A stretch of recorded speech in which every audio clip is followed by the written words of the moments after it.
সকলকে নমস্কার এবং সকলকে স্বাগতম জানাই এবং ধন্যবাদ জানিয়ে প্রভুর বাক্য নিয়ে চলে আসলাম আরো একটা সুন্দর দিনে। প্রত্যেকটা দিনের মতন আজকের আরো একটা সময় আমরা প্রভুতে পেয়েছি। ঈশ্বরকে সেই কারণের জন্য ধন্যবাদ দিই যেন প্রত্যেকটা দিন প্রভুতে এগিয়ে চলতে পারি, প্রত্যেকটা দিন প্রার্থনা সহকারে প্রভুতে এগিয়ে চলতে পারি এবং আমাদের প্রার্থনা যেন ঈশ্বরের কাছে বিশ্বাসপূর্বক প্রার্থনা থাকে। তাই আমি তোমাদেরকে একটি বিষয় জানাতে চাই, যখনই প্রবলেমে পড়বে, যখনই কোনো সমস্যা আসবে, যখন কোনো চিন্তার মধ্যে আসবে, যখন মানসিকভাবে দুর্বল হয়ে পড়বে, তখন শুধু প্রার্থনা করতে বসো। তুমি তোমার মনকেই আগে শান্ত করো, প্রভুতে স্থির করো, তারপরে প্রার্থনা করতে বসো এবং এইভাবে প্রার্থনা করো যে পিতা, আমি জানি আমি যা বলছি আমি তা পাবো এবং আমি যা বিশ্বাস করি তুমি আমার প্রার্থনা শুনতে পারছো এবং তুমি আমাকে এই মতন উত্তর দেবে। কিন্তু প্রভু, তারপরেও আমার জীবনের জন্য তোমার ইচ্ছাই পূর্ণ হোক এবং এই বলে প্রার্থনা শেষ করো। নিজেকে সম্পূর্ণ রূপে প্রভুর হাতে রেখে দাও। তোমার চিন্তা ভাবনার ভার প্রভু নিয়েছেন, তিনি তোমাকে সাহায্য করবেন। কারণ আমরা যখন প্রভুর কাছে প্রার্থনা করি, প্রভু আমাদের প্রার্থনা শোনেন এবং সেই প্রার্থনাতে যখন আমরা উত্তর পাই আমরা আনন্দিত হই। প্রভুর রব আমরা তখন শুনতে পাই। আর ঈশ্বরকে এই কারণের জন্য ধন্যবাদ দিই যে আমাদের সমস্যার কথা তিনি জানেন আর তিনি সেই অনুযায়ী তার সন্তানদেরকে প্রত্যেকটা সময় প্রতিপালন করেন তার নিজ ইচ্ছা অনুসারে। তাই একটা বিষয় বলবো, প্রার্থনা করো। সমস্যায় পড়েছো, প্রার্থনা করো এবং ধৈর্যপূর্বক অপেক্ষা করো, কারণ ধৈর্যপূর্বক অপেক্ষা ছাড়া প্রভুর উত্তর পাওয়া অসম্ভব। তার কারণ ঈশ্বর তার নির্ধারিত সময় অনুসারে কাজ করেন। যখন তিনি মনে করেন আমাদের কিছু দরকার, প্রভু তখন আমাদের জীবনে কাজ করেন।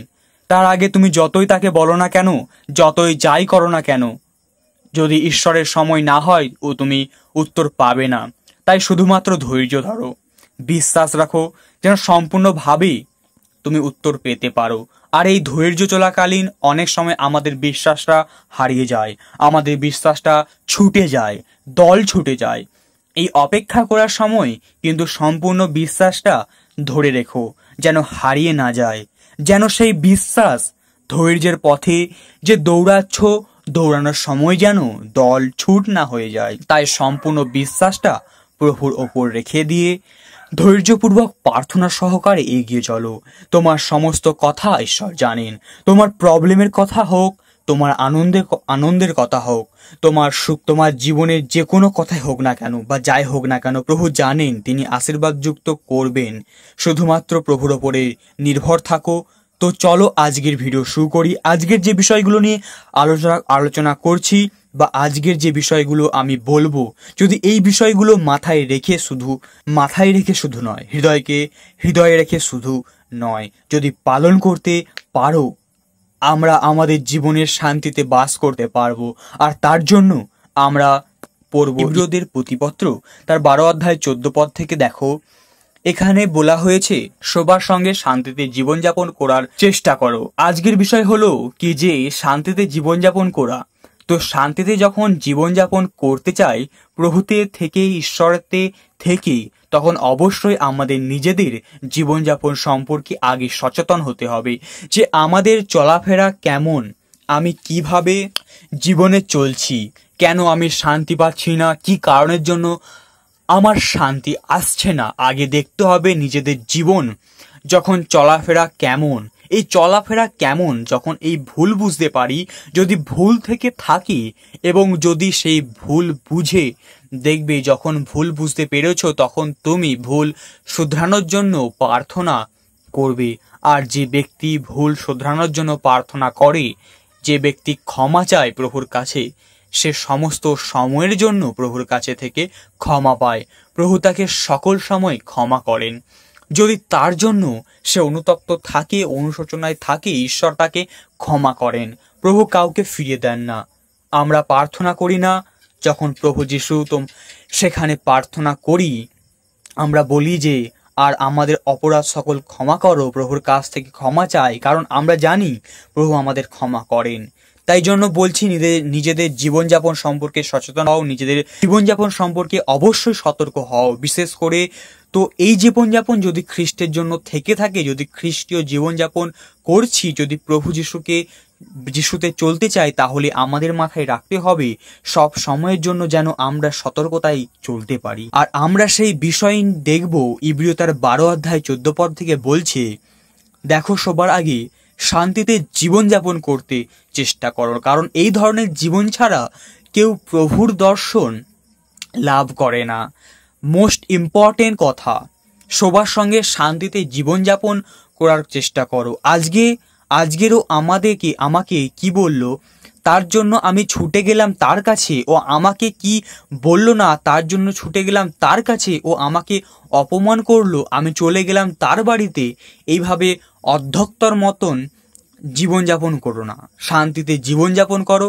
কারণ শান্তভাব যদি আমাদের মধ্যে না থাকে, তবে কেউ খ্রিস্টের দর্শন পায় না, কেউ প্রভুর দর্শন পায় না, তবে কেউই প্রভুর দর্শন পাবে না, কেউ ঈশ্বরের দর্শন পাবে না।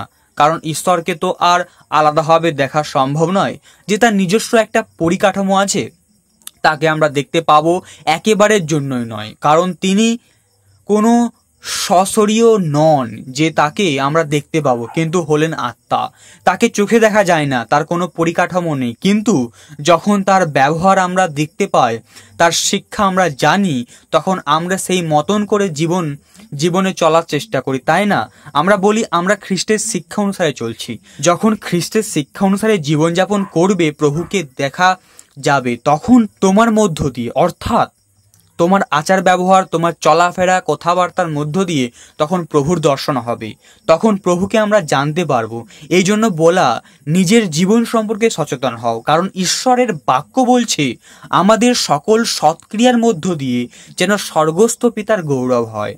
এই যে প্রভুকে দর্শন মানে যেন তার প্রশংসা হয়, অর্থাৎ নিজের জীবনযাপন আগে শান্ত ভাব, শান্তিতে জীবনযাপন করার চেষ্টা করো। কারণ একটা জিনিস জেনে রেখো, যদি শান্তির অভাব হয়, তোমার কাছে শান্তির রাজা তিনিই আছেন, কারণ তাকে তুমি জানো। তিনি হলেন প্রভু যীশু খ্রিস্ট, তিনি হলেন কিং অফ পিস, শান্তির রাজ তিনি। তোমার কাছে সমস্ত শান্তি তিনি দিয়ে দিয়েছেন, তাই সেই শান্তিতে থাকার চেষ্টা করো। কারণ এই ধরনের জীবন ছাড়া কেউই প্রভুর দর্শন লাভ করেন না। খুবই ইম্পর্টেন্ট একটি লাইন এটা। নিজেদের মধ্যে বা নিজের মধ্য দিয়ে প্রভুর গৌরব করার জন্য শান্তিতে চলার চেষ্টা করো। কে কাকে কি বলল, কে কাকে কি বলল না, সেই সমস্ত ছেড়ে দিয়ে তাদেরকে ক্ষমা করো। কারণ ওই যে প্রভুর শিক্ষা, তুমি জানো তিনি শিখিয়েছেন ক্ষমা করো, মানুষকে ক্ষমা করতে শেখো।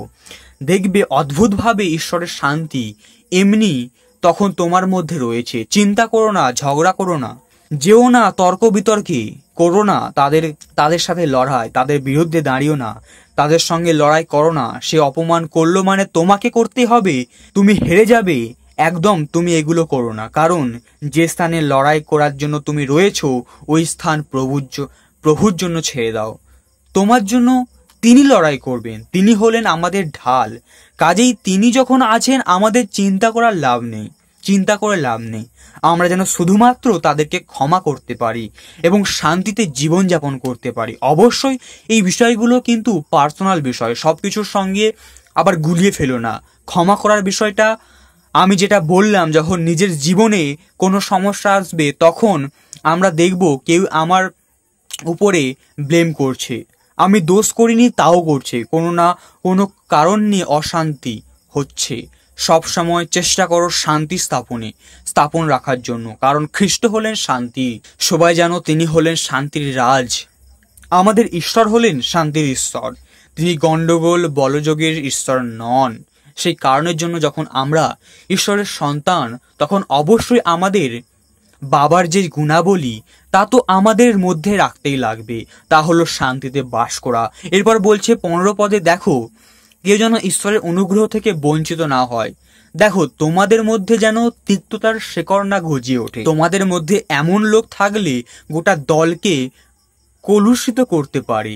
একদমই ঠিক কথা, এটা খাঁটি বাস্তব সত্য। আমরা মণ্ডলীতে যাই, আমরা মণ্ডলীতে কে কি বলি, আমরা এক পরিবার, তাই তো? খ্রিস্টতে আমরা এক পরিবার। সেই মণ্ডলীতে যদি 10 জন সদস্য থাকে, সেই 10 জন সদস্য হলাম আমরা এক পরিবার, সেই সময় খুবই সাবধানে চলো এবং খুবই সতর্কতার মধ্য দিয়ে চলো। তাই আমি বাস্তব দিয়ে বলার চেষ্টা করছি। এখানে ঈশ্বরের বাক্যটা প্রেক্ষাপট কি আমি সেগুলো বলছি না, আমি বাস্তব দিয়ে বলার চেষ্টা করছি। যখন 10 জনের একটা পরিবার খ্রিস্টতে আমরা পরিবার, সেই পরিবারে দেখো কিংবা লক্ষ্য রাখো প্রত্যেকজন সদস্যের জন্য বলছি, যেন কেউ সেই জায়গায় দলকে কলুষিত করতে না পারে, যেন সেই 10 জনের মধ্যে কারো মধ্যে যেন সেই তিক্ততার শিখর গজরে না ওঠে। কারণ ওই 10 জন যখন একসঙ্গে চলছে তারা শান্তিতে চলছে, তারা খ্রিস্টের গৌরব করে চলছে, তারা প্রভুর প্রশংসা গান করে চলছে, তাদের জীবন যখন চলছে ঈশ্বরের অনুগ্রহের দ্বারা।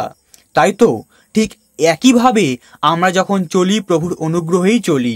কেউ যেন সেখানে হস্তক্ষেপ করতে না পারে, সেই দলকে যেন কেউ কুলুষিত করতে না পারে। এ তো গেল খ্রিস্ট জীবনের এই মণ্ডলীর সদস্যের কথা বললাম, কিন্তু যখন তুমি তোমার ব্যক্তিগত জীবনে চলবে তখনও এমনভাবে চলো যেন কোনোভাবেই কারোর প্রতি যেন তিক্ততার মূল যেন অঙ্কুরিত না হয়।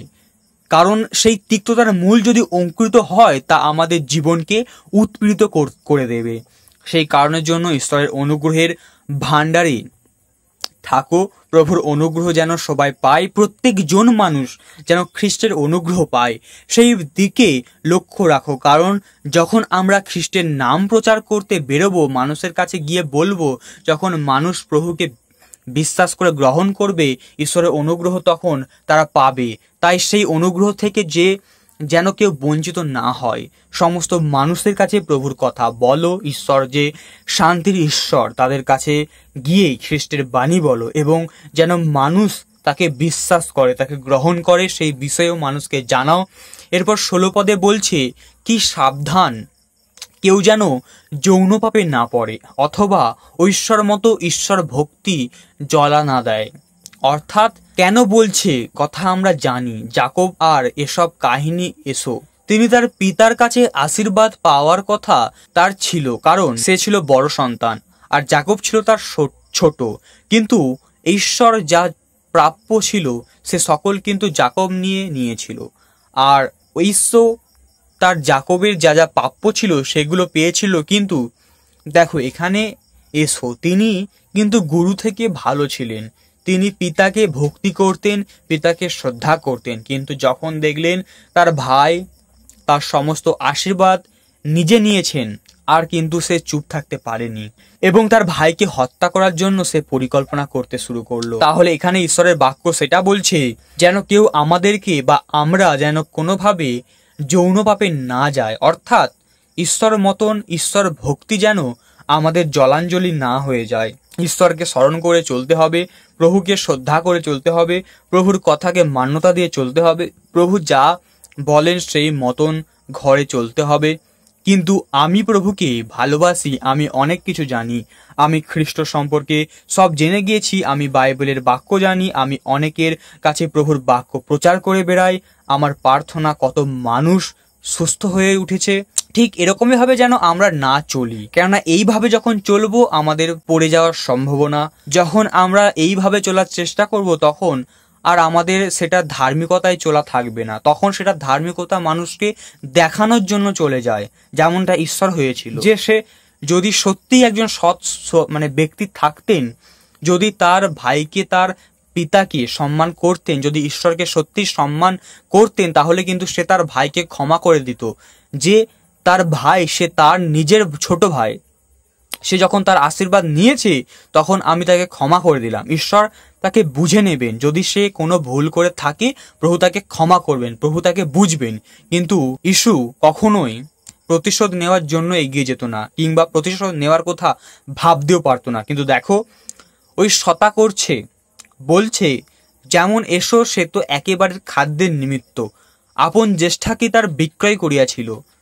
তোমরা তো জানো, তৎপরে যখন সে আশীর্বাদের অধিকারী হইতে বাঞ্ছনা করিল তখন সজল নয়নে সযতনে তাহার চেষ্টা করিল, অগ্রাহ্য হইল, কারণ সে মন পরিবর্তনের স্থান পাইল না। কাজেই মানুষ মাত্র আমরাও ভুল করে ফেলি, ভুল আমরাও করি, তখন অনেকে পাপও করি, নিজের জীবনযাপন সম্পর্কে আমরা অনেক ভুল করি, ফেলি, ঈশ্বর সম্বন্ধে সচেতন হয়েও আমরা ভুল করি। কিন্তু বিশ্বাস করো, যদি শুধরানোর জন্য, যে ভুলের জন্য প্রভুর কাছে ক্ষমা চাও, প্রভু তোমাদের ক্ষমা করবেন। প্রভু আমাদের ক্ষমা করবেন। তাই নিজের জীবনযাপন সম্পর্কে সচেতন হও, প্রভু ক্ষমা করবেন। আর যখন আমরা ক্ষমা পাবো, তখনই আমরা শান্তিতে বসবাস করতে পারবো। তাই অবশ্যই নিজেদের জীবনযাপন সম্পর্কে সচেতন হও। নিজের জীবনযাপন কিভাবে চলছে তার দিকে লক্ষ্য করো। যদি তা সত্ত্বেও সহিত চলে সত্যের পথেই, তাহলেও প্রার্থনা করো। এবং যদি কোনো ভুল ভ্রান্তি করে থাকো, তাহলেও প্রার্থনা করো।